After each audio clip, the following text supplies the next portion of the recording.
YouTube, how the heck are ya? I'm actually doing okay, not too bad. I want to talk about something. I want to talk about the camera body that I'm using currently, day to day, taking my photos, shooting some video, and that's about it. The camera in question, see if you can guess this. Full frame. Sony 61 megapixel sensor. You think you figured it out? Yeah. The A7CR. Get that light in there. Yeah. This is my daily driver. All right. The A7CR. This is a beast of a sensor. This thing is awesome, right? So first, I didn't always own this thing right off the rip. My first camera was a Canon 70D. Then I moved up to the 5D Mark III. God, it's been a long time. I've been shooting photos for like 10 plus years, like with a professional camera body type. Before that, it was point and shoots, which actually, I have one of the point and shoots still in this drawer. I'm thinking about doing a video where I only shoot photos with this point and shoot. So let me know if you'd like to see that. Tell me in the comments. This was one of the ones I shot with before. What? Bro, what are you talking about, man? Yeah, this is a Canon PowerShot SX230HS with 14 optical zoom. And you don't want to use that zoom because it's absolutely atrocious. It looks like you're shooting through a bunch of Vaseline just smeared on your lens. Back to the main camera at hand. The Sony A7CR has been absolutely amazing for me and what I shoot.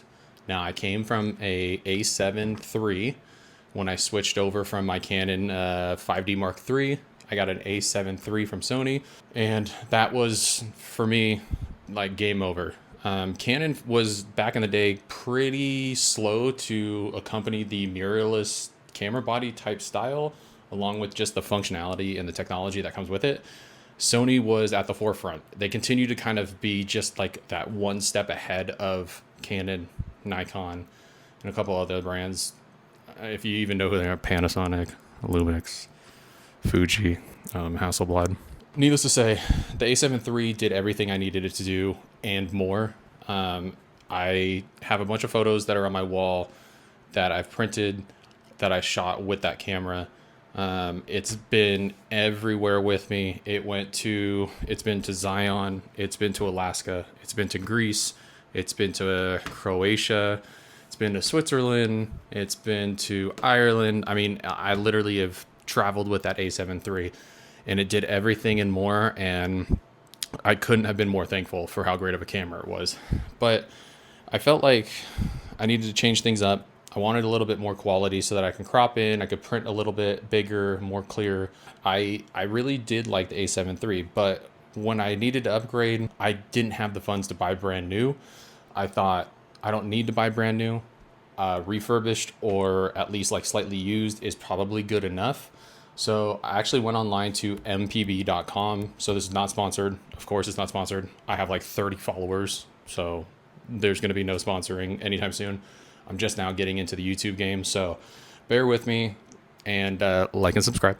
And then I went to MPB. I traded in my A7 III. I also had a Fuji X100 V or 5 at the time. I was using that pretty much on a regular basis because it was so compact. I can take it everywhere. And I quickly kind of got tired of it. I know that's probably not a normal thing, but I thought I might love it forever. And I feel like I just got easily influenced by social media that I needed that camera. In reality, I really didn't. I thought it'd be great for travel. I think that this type of camera body with the sensor in it, and right now currently with the 40 millimeter f2.5G lens, you can also pick up the 50 millimeter and was it a 24? I think I'll have to double check on that. But these compact primes, when you put it on this camera body, you're basically getting close to an equivalent of a Leica Q series with a fixed focal length. It gives you a lot of versatility. You can crop in. The 61 megapixels goes absolutely hard in the paint. That's right. when it comes to quality, sharpness, clarity. Sony's colors, I know, have gotten their fair share, but this one has actually blown my mind at how much quality you really do get out of this sensor. Of course, you do introduce some noise and a lot of the tech specs and those fine details I am definitely not well versed in. I typically look online, I watch all the YouTube videos from all the people reviewing them, and they know what they're talking about. I'm just getting started. I'm a hobbyist, an enthusiast, I'm not a professional. So I'm just out here to join the community, be on YouTube, make new friends, figure out what you shoot, what you like to watch, how you want to shoot better. Just you name it, put it in the comments, let me know, and let's have a discussion. Let's talk. I want to get to know more people in this community and kind of get outside of my bubble that I'm in typically. I do have a full-time job, so I work from home, I work out at home, I edit at home. So I'm a pretty big homebody. I don't like to really go out and do a lot unless I'm traveling with my wife and my dog. I have some time to have a conversation and chat with like-minded individuals like yourself who might be watching this video, who are into photography. You don't have to be a Sony shooter. You don't have to be an iPhone only. It doesn't matter. If you like to shoot photos and you shoot on a GoPro, an iPhone, a Canon point and shoot, right? Those G7Xs are absolutely blowing up on TikTok these days and influencing people left and right. You shoot, talk to me. Let's talk about it. I want to see your stuff. Send me your Instagram, tag me, do whatever. This photography journey of mine has really given me the ability to break out of my comfort zone and travel the world more when I used to not want to travel at all.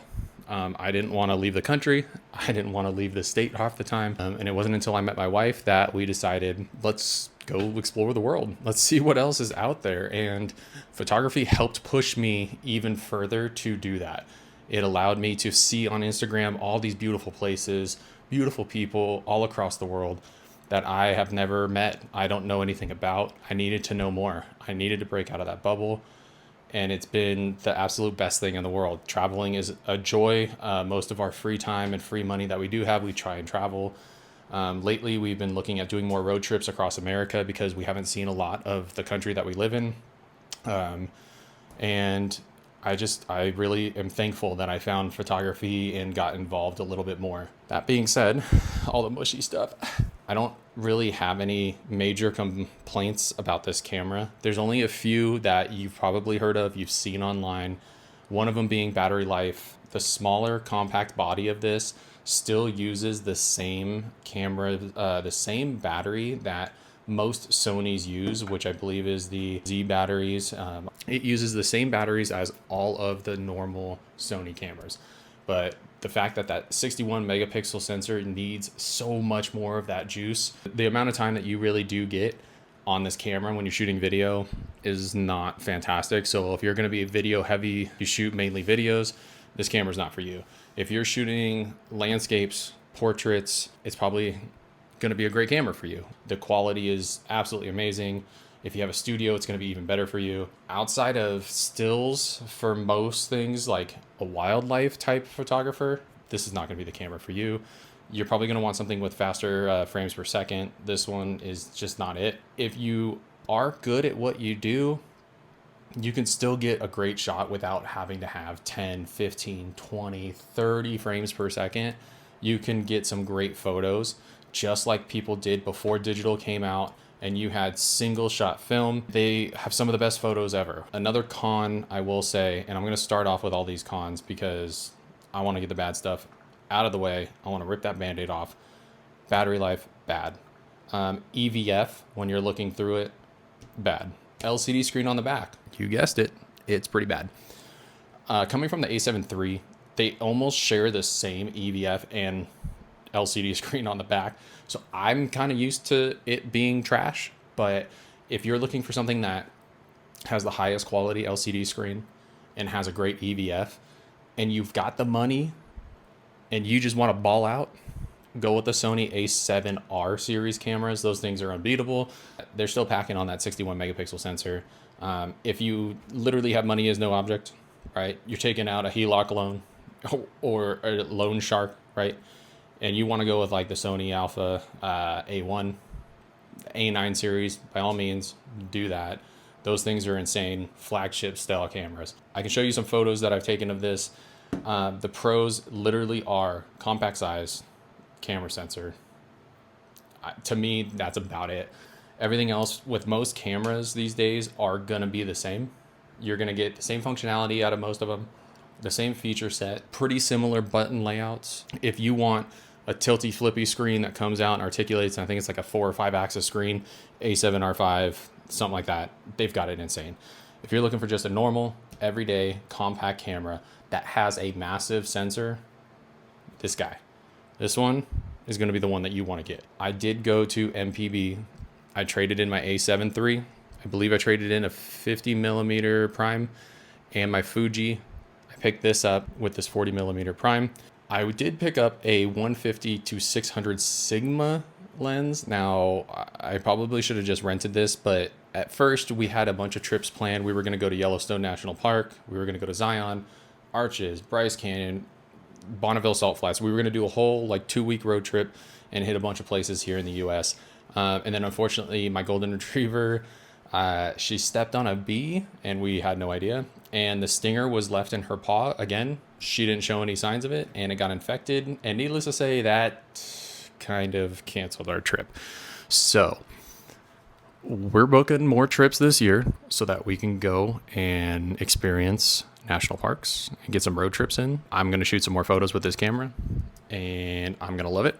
I hope you're going to love it because I'm going to try and make some videos out of it when we do. For now, there's no set date. We're trying to book those here pretty soon. The A7CR. Okay. So my final thoughts are, if you're looking for absolutely insane resolution, you're looking for the new autofocus features like AI tracking, car, bird, human, eye detection, car detection. I mean, they're going to start detecting the future. In a smaller body, this is a great camera.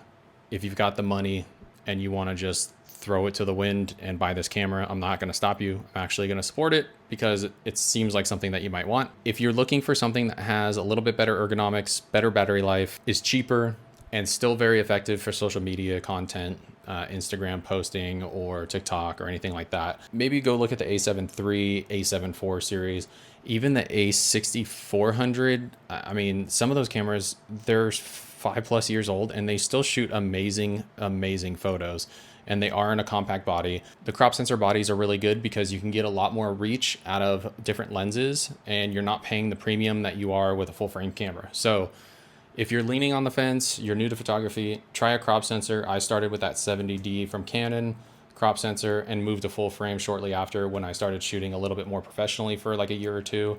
And then I got overwhelmed and I stopped and I started doing it more of a hobby, making sure I got every shot for all of the customers and things. It started becoming way too anxiety inducing for me. I stopped loving photography and used it as a job. I didn't really want to do it as a job. I wanted to keep my full-time job and do this as a hobby. Picking up this camera, your wallet's going to hurt. Your bank account's going to be sad and you might have some overdraft fees, but you're going to have a 61 megapixel sensor. So trade-offs there, right? I would just like to hear back from the community. Let me know what you think about either camera or what camera you're using. What's in your camera bag? Are you using iPhone? Are you using a GoPro? Are you using an A7 III like I used to? Or do you have the A7R? Do you got a Leica? It doesn't matter. Just hit me up, put it in the comments, let me know, tell me that you're here, say what's up. I don't have that many followers yet. I'm just starting, so I can answer back to comments. I'll try to be timely. And let's have a discussion. Let's hang out. Let's build this community together and have some fun and just make these videos and enjoy each other's company and create memories with our cameras and our loved ones so that when we're gone, we have something to leave behind for some other people to show that we were here. All right. Well, thanks again. Like and subscribe, and I'll see you in the next one.